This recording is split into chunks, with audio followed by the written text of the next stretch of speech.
if you put like a kind of a mediocre landscape up on Instagram, that everybody likes it. You know, it's all a Twitter. If you put up a really, really great portrait, hardly anybody appreciates it or even notices it. And I think that's a real shame.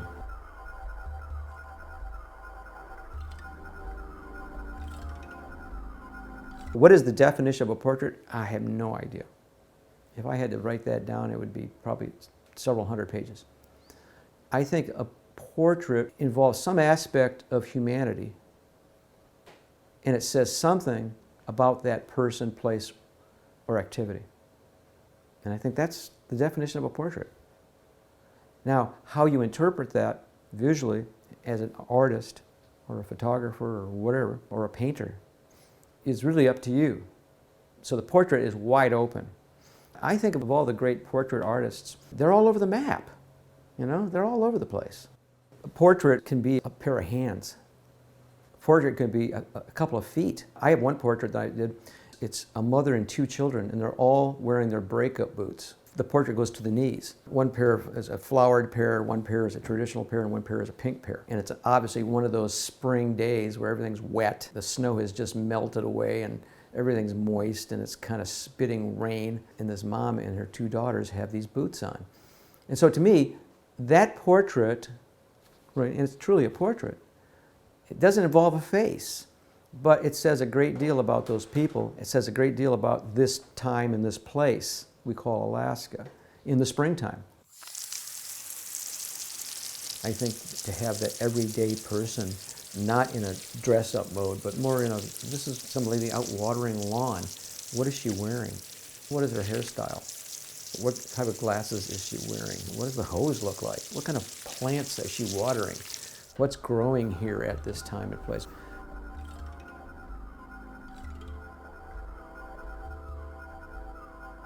What size are the trees behind her? What does the architecture look like? Those kinds of little details within the photograph make it interesting. They're interesting to me now. I can imagine how much more interesting they'll be 50 to 100 years from now. 6 years ago, I decided I was going to do a portrait every day for a year. I started that project and it was kind of excruciating for about the first 6 months. And not because I didn't like making portraits, it was because I had a hard time remembering to make my portrait for the day. I mean, we can photograph for runners. You want to do that? Let me go see if these guys are willing and able. But the next 6 months were surprisingly easy, where it became kind of a habit. I started making my portraits, and I'd make sometimes 3 or 4 a day. And then at the end of the day, I'd have to choose one to put up on my blog. At the end of the year, though, with a lot of work, my wife said to me, "Wow, I imagine you're really happy to be done with that project." And I said, "Oh, are you kidding? Anybody can do a year. Who can do a decade?" So I'm more than halfway through now my decade of making a portrait a day. And where I am mostly is Anchorage, Alaska. Most of my photographs have been photographed here. And then even within that confine, most of my photographs have been shot right here in my neighborhood, South Addition, Anchorage. And then even closer in, most of the photographs are of my neighbors. I can always go to Westchester Lagoon, and I can always find people, whether they're the hardcore runners. Excuse me. Yeah. Would you mind if I photographed you? No. No, stay right here. Whether it's the people out ice skating, whether it's people floating boats in their kayaks in the summertime or whatever, there's always somebody at Westchester Lagoon. So I know that I can get at least the more outgoing sector of our community at Westchester Lagoon. Good boy. Good boy. Nice. What do you think? You see that? Oh, that's pretty fantastic.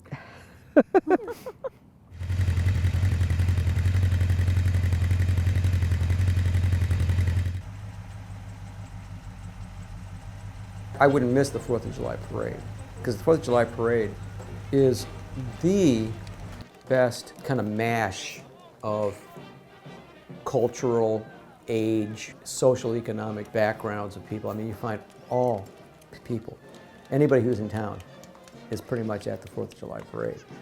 They talk about 100 different languages being spoken in the school systems here in Anchorage, that we are the most diverse community. Well, if you want to see diversity, go to the 4th of July parade. You see the Hmons next to the Philippines, next to the Thai, next to the Chinese, next to the African Americans, next to Europeans. They're all there. They're all there. One of my favorite photographs from the 4th of July parade is 2 Russian kids who are selling American flags. Right? And they speak real broken English. They're from Russia, and they're selling American flags at the 4th of July parade. And so, to me, that's the classic image. It's like entrepreneurship by first-generation people who come to America, and they see a need and they fill it. And I think that's just fabulous. That's what Anchorage is all about. It's a fabulous mash of cultures and social backgrounds. It's all mixed up and smashed together at the 4th of July parade. And I love that.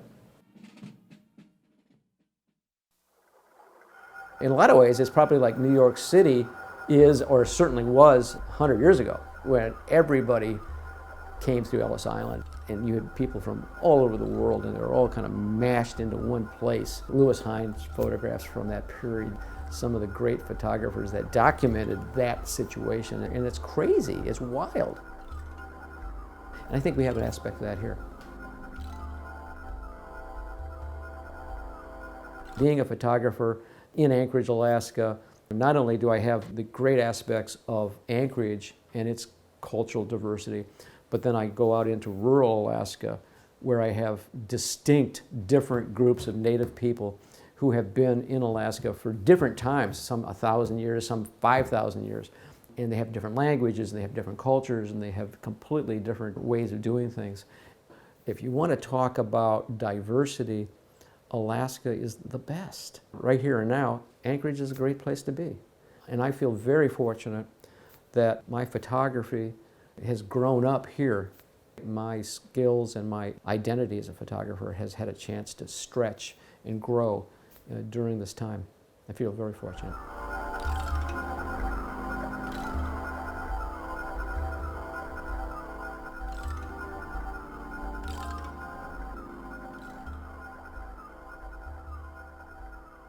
I'm dyslexic.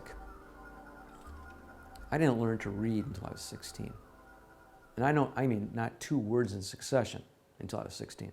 My grandfather was an artist. My mother was an artist. And I used to take drawing lessons from my grandfather and painting lessons every Tuesday night at my grandfather's house. And he had a whole group of people there, and I'd be one of the people learning how to paint. And that started at age 11. And so my ability to draw and paint far exceeded my ability to read and write. And so from a very early age, I was on that track, loving it, loving being able to express myself visually.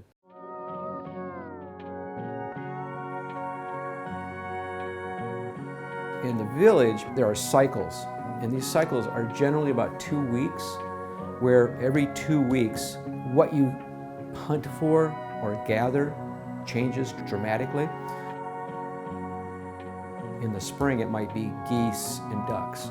And then late spring, it might be blackbirds. And then it might be subsistence fishing.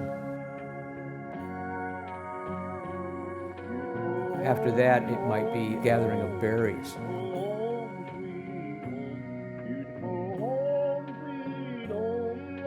And then after that, when the ice forms, it might be going out and doing ice fishing for pike. You really could be out there year-round and not get everything. You know, you almost have to be there 2 or 3 years year-round to get all the different subtle things that go on in the village.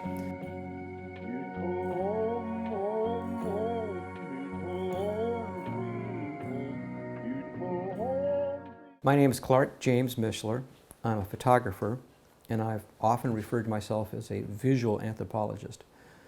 Some of my favorite work is doing documentary work, particularly in rural Alaska.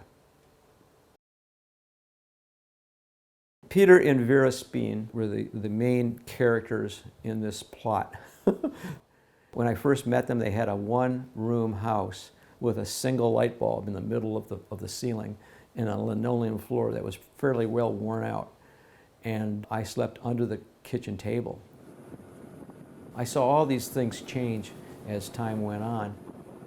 Went out on many, many trips with Peter and Vera and Vera's mother and Peter's mother, all the aunts and the uncles and the cousins. All the different explorations around the area of Kwethluk. All these activities, it just ended up being a wealth of experience and a better understanding of how subsistence people in Alaska live. And of course, you know, while I was there to make photographs, and those photographs kind of speak for themselves. On the Kwethluk River, from the village of Kwethluk, no more than a 5-10 minute ride by boat. They have a little cabin and a little smokehouse and some outdoor hanging poles that they hook up in the summertime to hang the fish. And then they'll string a tarp over top of the fish to keep the rain from spoiling the fish so that it has plenty of time to dry without getting wet. The house has no insulation. The mosquitoes are deadly, you know. But it's great fun, and it's great to see the family. The kids are playing along the riverbank and playing up in the weeds and occasionally helping with the process of the fish. But mostly it's Vera and her mother who process all the fish. They work 16, 18-hour days, and on top of that, they're cooking for the rest of the family. Peter and his son are out catching the fish and doing their subsistence fishing, and then bringing them back, and then the kids go down to the boat and they help carry the fish up to the camp. It's just great. The whole process is just built around fun, and then Vera is teaching the cousins how to cut the fish and how to hang the fish, and they must have 5 or 6 different ways of just hanging fish. Sometimes they'll split the fish down the middle, they'll open it up, they'll use willow sticks to kind of splay the fish out to make sure that it doesn't collapse back on itself, and then they'll hang those on lines.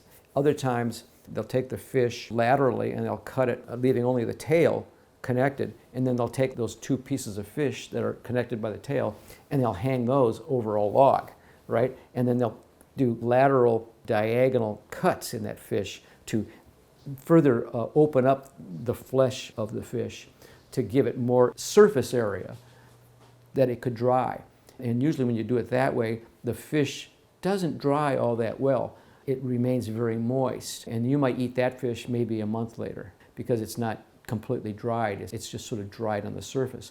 But the interior of the flesh is still very much like the fish that you caught. And then, of course, you got the strips, which are these tiny little, maybe a quarter of an inch or less sometimes, little strips. One side has got the salmon skin, and then you've got maybe 1/8 of an inch to 1/4 of an inch of flesh of the actual salmon. And those are hung in a smokehouse, and they're dried for maybe 3 or 4 days with a continuous smoke drying effect. So these are going to be extremely dry and extremely dense in the character of the flesh, so that they'll last for 6 months, even longer, and give you nourishment down the road. So all these different processes of the fish are things that I observed, things that I photographed, things that I had no idea that people were doing these sort of things. And these are techniques that have been taught to the kids and then taught to the grandkids and then taught down the road, so that eventually everybody in the village knows how to process fish. And it's been going on for thousands of years. And it works.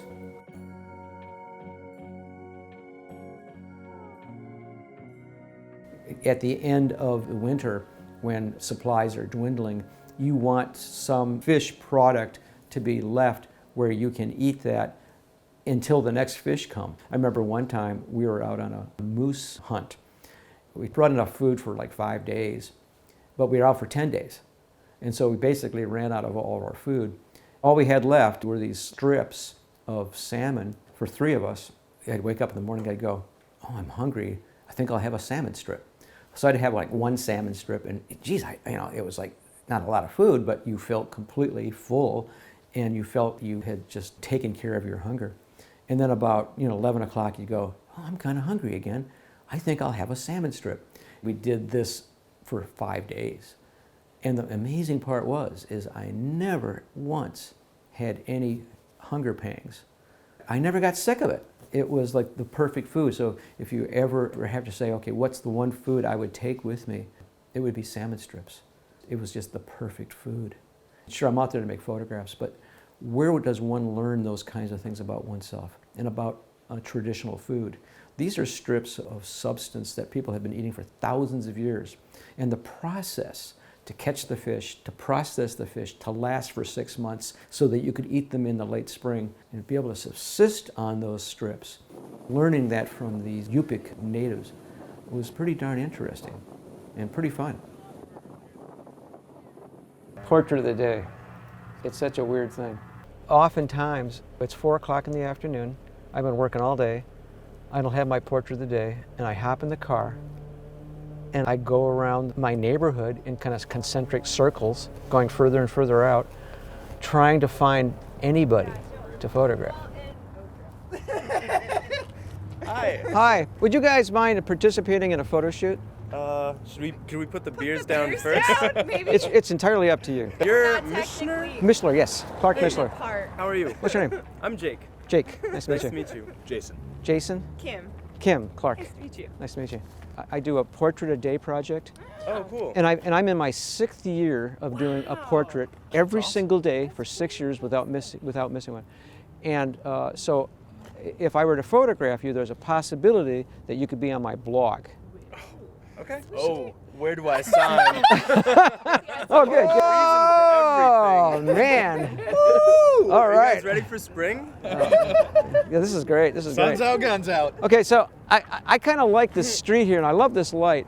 If you don't mind, I'm going to get you right here in the middle of the street, and maybe we can dodge the cars. I just want you to find a place that feels comfortable. I want a little bit of space between you. Okay. So Okay. and then we do and like Charlie's Angels. And we'll Just be normal? yeah, just be Pretend like you're maybe that ready. is normal. I'm not sure, but I don't want you in a straight line. Gotcha. Okay, so just try to. Okay. I'm going to leave this up to you guys to kind of figure that out. All right, let's see what we got. Just a little closer together. That's good. That's good. All right, and looking right here. Looking right here. Now remember, just be yourselves. Let that head drop just a bit. There you go. Good. Glad I got my hair cut this afternoon. Yeah, me too. It was wild. It was way out of control. Let's do some of those hands. Charlie's Angels. All right, here we go. Now, of course, I got my cameraman on the way. Let that head drop. There you go. Good. Look right here. Can you put those up on top of your head? Yeah, sure can. Can't see your eyes. Good. That's good. That sun feels good. You give your face this way, Kim, just a little bit, but your eyes on me. Gotcha. All right, here we go. Good. How's it going? Put your hand on your hip. There you go. Good. It's natural. All right. Being normal. Okay, we got somebody coming. This is looking good. Get the mountains in the background. The selfie. Turn toward me a little more. Looking right here. There you go. Good. Here we go. Nice. Center guy, come this way just a tiny bit. Too much. Go back. Right there. Here we go. What do you think? That's not mud, kids. What do you think, kids? Nice. That's fun. Isn't We're that so fun? beautiful. Yes. Look at that. Yeah. and I like Man, the. I wish I The wanted to lower reflection. my under. Yeah, the reflection. I could have had short shorts on too. There you go. Okay, that's great. Yeah, thank you. Yeah. Pretty fun. Okay, looking right here. You don't often find them in. Yeah, look right here. There you go. Nice. Cool. Is there a way you can Photoshop that healing cold sore? The winter was rough. That's cute. Pretty fun. I'll send that to you. Awesome. All right. Yes. Well, thanks, guys. So, which one of these two did you like more? Which one did you end up choosing? Well, I chose this one, but I like that one better. You know, but based on your opinion, I went with that one. Yeah. What part of photography is the photo itself, the shooting of the photo, the capturing of the photo, and what part of it is post-production? And I would say it's probably 50-50. Getting a decent image in the camera is still important, right? But making that picture into something special is in the post-production. That takes the software and mastering of the software in order to take a good image and make it great. And I think that a lot of young photographers miss that part. It has to be both. You have to make a great image and you have to be able to post-produce it.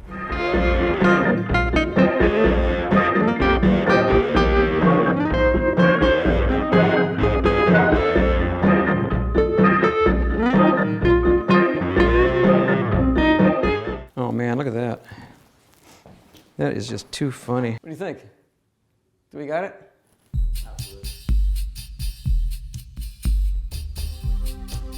Those signs, I still want to buy one. He says, no, I'm not going to sell it to you. Get the hell out of here, right?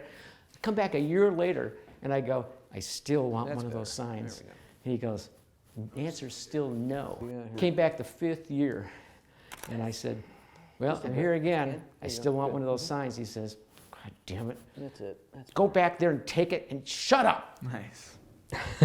Sometimes you got it the first time, and sometimes, you know, you shoot 10 or 12, and then the subject does something that you go, oh, you know, I should have thought of that. You know, let's shoot that. You know, so sometimes the subjects are just like, I mean, I try to do as little direction as possible because I want to give my subjects an opportunity to be themselves and kind of be involved in the shoot. But look at this. This is kind of fun.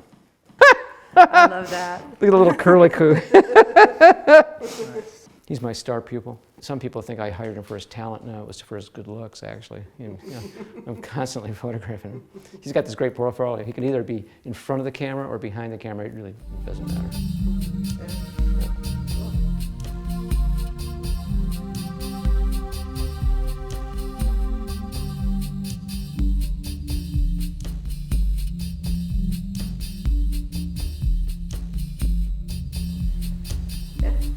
It's hard to stay humble around Clark.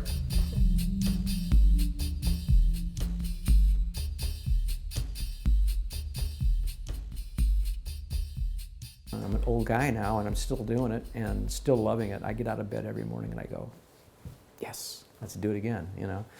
And I think that having those kinds of feelings about what you do in life are good. I think I'm doing as well as I ever have, perhaps better than I ever have, in terms of knowing how to get imagery, the technical skills, but more importantly, the anthropological skills, how to approach people, how to make imagery that's meaningful and involves the people that I'm photographing. Anybody who's lived in Alaska knows you have a wish list at the beginning of the year. It might be 100 items on that list of things you want to do. I want to photograph it in these places and these things. And at the end of the summer, you've maybe gotten 25% of them at most, which means 75% of that list has to be added on to next year's list. And then next year's list, of course, has new things on it. So what happens is your wish list, the longer you live here, the bigger it gets. You just never can accomplish it all. I've been to Point Hope 3 times in my lifetime as a photographer. And all 3 of those trips have been just absolutely fabulous. I find Point Hope the most fascinating place. Imagine it's a gravel pad jutting out into the Chukchi Sea. There's nothing, there's no trees, there's no vegetation, there's nothing but gravel. It's a gravel spit. And there's people living on that spit. They've been living there for thousands of years. And it's perhaps the longest inhabited community in the world, right here in Alaska. From an anthropological standpoint, that's amazing.